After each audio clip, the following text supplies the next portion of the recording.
Question number 3 मेरे प्यारे बच्चों आ जाए. Comment on the validity of each of the following statements. चलो दोस्त आ जाओ यार.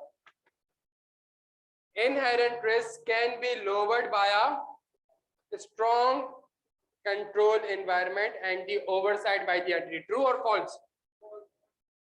हाँ जी, inherent risk can be lowered by a strong control environment and oversight by the entity. True or false? जल्दी. The answer is false. सारे risk आपस में, हाँ जी जल्दी, सारे रिस्क प्यारे बच्चों आपस में इंडिपेंडेंट है. इनहेरेंट रिस्क की दो क्लासिफिकेशन होती है, एक सिग्निफिकेंट रिस्क होता है और एक नॉर्मल रिस्क होता है, लोअर रिस्क होता है. सही है.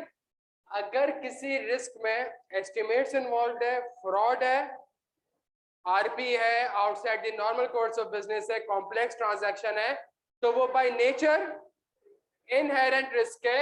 इनसिग्निफिकेंट रिस्क है, इनहेरेंट रिस्क है, ऑटोमेटिकली इनहेरेंट रिस्क हाई हो जाएगा इररिस्पेक्टिव कंट्रोल्स अच्छे हैं या कंट्रोल्स बुरे हैं, उससे फर्क नहीं पड़ता प्यारे बच्चों. तो पहला इसका तो आंसर ये था, ये आसान था, सबने कर लिया होगा. The audit risk is derived from the errors arising out of inherent risk which are not prevented/detected by the entities.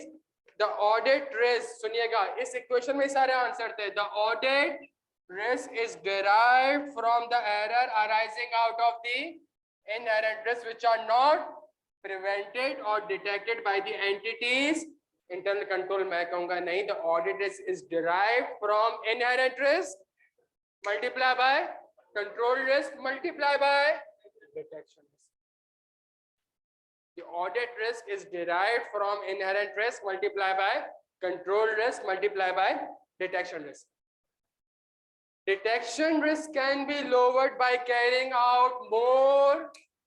True or false? Detection risk can be lowered by carrying out more substantive tests in the audit. True or false? The answer is false.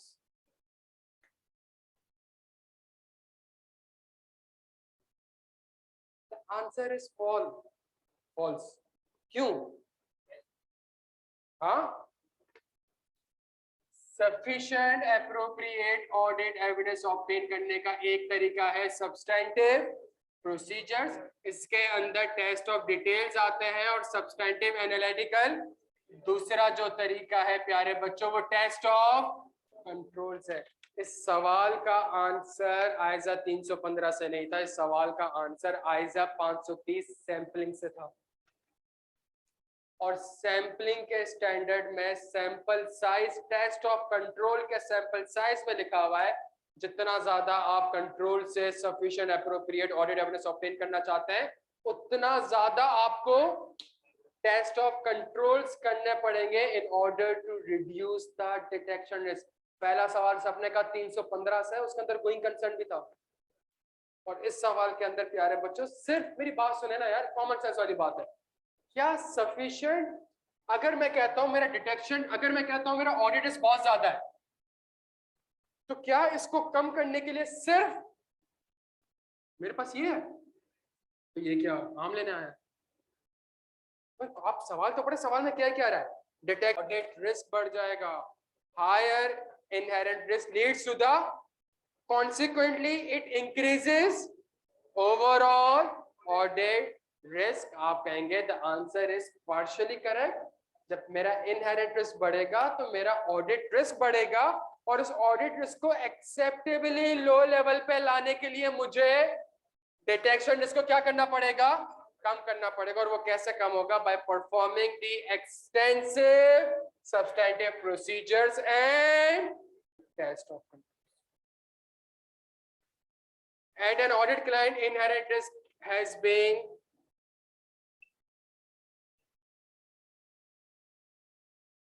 At an audit client, inherent risk has been assessed at 50% and control risk at 80% to achieve an overall level of acceptable audit risk of 10%. The detection risk would be जल्दी से बता दे क्या सही है? इन दोनों को multiply करके किससे डिवाइड करना पड़ेगा? ये तो सही था. इसका आंसर क्या आएगा? इसका आंसर आएगा 20 5% का। यहाँ तक बात समझ आती है? तो 6 नंबर का सवाल तो मुझे लगता है बच्चे ने अपनी अंग्रेजी लिख के और कुछ ना कुछ लिख के 2 से 3 नंबर। अब इन दोनों सवालों में अगर आप देखें 20 नंबर का सवाल, क्वेश्चन नंबर 2 और 3, यहाँ मसला आपको क्या आया? मसला ये आया कि आप सरप्राइज हो गए। सुनिए, मैं बिल्कुल क्लियर हूं आपके साथ। मसला क्या आया? मसला आया कि आप सरप्राइज हो। आपका पहला पेज, आपने पहला सवाल पढ़ा, आपका कॉन्फिडेंस ऊपर गया। जब आपने दूसरा पढ़ा नीचे, फिर आपने तीसरा पढ़ा तो तीसरे का कॉन्सेप्चुअली